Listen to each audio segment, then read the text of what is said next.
पर यह स्त्री खुद राजा से विवाह मांग रही थी। विवाह हुआ।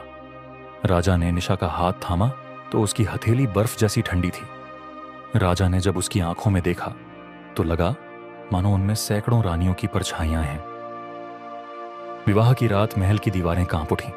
राजा को नींद नहीं आई। उसने देखा कि निशा खिड़की पर खड़ी है और उसके चेहरे पर आंसुओं की जगह एक रहस्यमयी मुस्कान है। उसने धीमे स्वर में कहा, डरिए मत महाराज, अब आपकी रानियों को और नहीं मरना पड़ेगा। अगली सुबह लोगों ने देखा कि काली हवेली से अब चीखें नहीं बल्कि मधुर संगीत सुनाई दे रहा था। राजा हैरान रह गए। उन्होंने निशा से पूछा, यह सब कैसे हुआ? निशा ने गहरी सांस ली और कहा, महाराज, मैं साधारण स्त्री नहीं हूं। मैं उन्हीं रानियों की पीड़ा हूं जिन्हें आपने भुला दिया। उनकी आत्माओं का संगम हूं मैं। उनके आंसू, उनका प्रतिशोध, उनका प्रेम, सब मेरा रूप है। राजा के रोंगटे खड़े हो गए।